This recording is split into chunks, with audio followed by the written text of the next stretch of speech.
All right, guys, I finally caved. You're getting a touchscreen, but also I have a lot of new circuit boards to go over with you. Let's take a look. If you're new to this channel, let me bring you up to speed.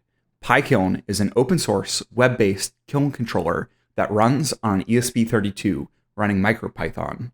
With it, I'm bringing Kiln controllers into the 21st century by leveraging IoT devices, serverless systems, and modern web frameworks. So now let's take a look at some of these new circuit boards. All right, let's get started with the star of the show. So this is the M5 stack. It's a ESP32 with a touch screen, a microphone, a speaker, a gyroscope, a micro SD card, a I2C connection. It's got everything, man. It's got like dedicated buttons down here. Yeah, it's super cool. When I discovered this, I was like, oh my god, I've got to do another pivot. So one of the things that, and it also has like, you can pop this open and get access to more GPIO pins too. But at the heart of it, it's still just an ESP32. So it's not that big of a pivot that I'm doing here. So one of the things that I've done by switching to this is I've changed how I'm talking to the control board. So before I was using an Ethernet cable to talk to the control board, but this it's called a Grove connector on the side, and that is using I2C. And so what I did was I designed this. So this is a Grove to Cat5 adapter. So one side is the Grove connector, and the other side is the Ethernet plug. So what the idea is you'll plug in one of these connectors into here, and then the other end will go into this adapter. And then you can run Ethernet cable at a longer length and plug it into the control board. So because of that, I had to make a lot of changes. So here's the new control board. So one of the big things that I changed, you can still plug in with I2C with the Ethernet cable, or if you have like a short connection, you could just plug one end directly into the board here and the other end into the M5 stack. But the biggest thing is before I was using dedicated wires in the Ethernet cable to control the main relay for the power for the kiln. And I did that for some safety reasons. I wanted to be able to have just direct control over that without relying on I2C. But since this doesn't really have a great way for me to get access to any other pins, I'm switching everything to be 100% I2C, which actually makes it really great because then all of the magic that's happening is really on this end, and it becomes like a giant I2C device. And so how this works now, because before on the old one, I had I was using the analog to digital converter on the ESP32 to read the AC signal from the current sensor. Because I'm switching to I2C, that's no longer happening at the ESP32 end. So what I'm doing now is I added this chip down here. So this is an ATtiny 85, and there's a little socket here so you can pull it out and reprogram it if you need to. I'm just going to set this guy aside. And you can program it. I just have one of these. This is from SparkFun from a long time ago. So you can just pop it in here, plug it into your computer, and program it, which is pretty cool. But what this chip is doing now is I have the headphone jack over here, so you can plug in your current sensor and clip that around one of the wires one of the main wires going to your kiln. And so this is now constantly reading this analog signal.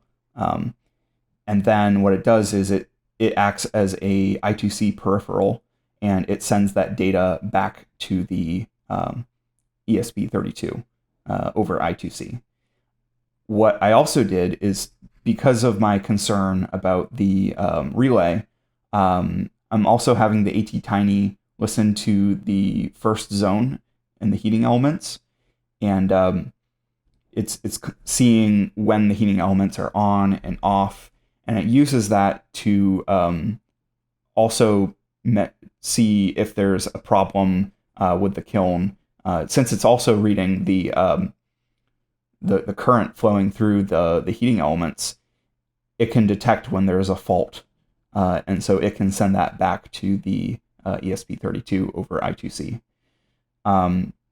Other things that have changed, we have a voltage regulator here. So with the Grove connector, it's got 5 volts ground, clock, and signal. And the issue is that the M5 stack is not 5 volt tolerant. So what I'm doing is I'm dropping the voltage on the controller board here to be 3 volts. That way, all of the data that's sent back over I2C is 3 volts instead of 5 volts, so it doesn't hurt the ESP32. What else has changed? Everything else is, I think, more or less the same. We've got the heating zones, you've got the fan, you've got the built-in temperature sensor. You can plug in, your additional temperature sensors. You have your relay, and you would hook up, the contactor and the solid state relay up above that. Yeah, so that's the M5 stack. Oh, I also want to show one thing. So the M5 stack also is magnetic, so you can just stick it to a magnetic surface, which is pretty cool. However, sometimes you want a mechanical connection. So I designed this. This is just a 3D printed bracket that it just clips into. And then you can screw this into a wall or the side of a kiln, and you can tighten it down so that it stays put. So you can have it at an angle if you want. And the nice thing about this too is, if I take this out, you can also buy, so this is another M5 stack that has some LEDs on the bottom, but the case of this is a little bit different. So you can see that there's tapering in both directions. So this won't actually snap in, but it's got a screw hole in the bottom. So I added a little screw hole there. So you can tighten it down that way and mount it.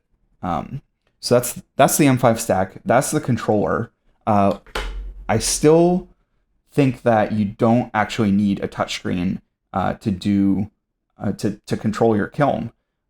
So because of that, I've also designed this. So this is what I'm calling PyKiln Basic, and I'm going to make some changes to this. What I want to do is have a low-cost alternative to the M5 stack. So the M5 stack is $50 a piece, which can be kind of pricey if it's a small kiln or something, or if you have a lot of kilns. So what I'm doing with this is the same concept as before. You just plug your ESP32 dev kit V1 module into it, and you can use it that way. But how this works is it's just got the buzzer, it's got the micro SD card, and it's got this, which is this is actually a JST connector that I cut the sides off. The Grove connectors are a proprietary connector, and so it doesn't fit most connectors. So more on that later. But anyway, so it's got the Grove connector plug in there. And that's all this is. And right now there's some surface mount components on there, but what I'm thinking about doing is making this all through-hole components, except for the micro SD card. That's just going to have to be a surface mount component, which can be a little bit tricky to solder by hand, but a little practice, you'll get used to it. But how I'm planning on doing this would just be like a through hole kit that you can solder together, and solder all of the headers on, just to make it as low cost as possible. I will have an option where if people want to like have me solder it, I will, but just be a lot more affordable if I can just give you a bag of parts and say solder it yourself. So that's the PyKiln Basic. Yeah, so that's like a lot of the big changes. There's some changes a little bit to this mounting bracket. You might have noticed that everything is now black. It doesn't cost extra to go black. It's just that it takes a few extra days for the PCB fabricators to make it. Green it takes it's like three days fewer to do it, but green is fine for when you're just prototyping things. But I feel like I'm getting to the point where some of these boards could be production boards, so that's exciting. But yeah, I just love how it looks. I also spent some time to try and make the graphics on the boards nicer. Throw the logo in there. Yeah, it's really come together. I'm pretty excited, guys. All right, I know that was a lot, but I'm super excited about all this stuff. The M5 stack is freaking amazing. It's got like everything I was trying to do with this old board in a nice little package with a touchscreen, which you guys all have been commenting and requesting. It's just so freaking cool. One of the things I'm going to have to figure out is this is still like a nice little capacitive display, but just how to navigate menus on such a small screen, what you can and can't do on this. It's going to take a lot of prototyping and wireframing to figure out what the experience is going to be on this little touchscreen. That said, I still think that the PyKiln Basic has merit, and I'm going to continue to develop both of them. And frankly, by moving everything over to I2C, it's going to make it so much easier to port this to other devices as well, since it doesn't require any special wiring other than 5 volts, ground, clock, and signal data. So yeah, super excited about this. If you guys have any feedback for me, I'd love to hear it.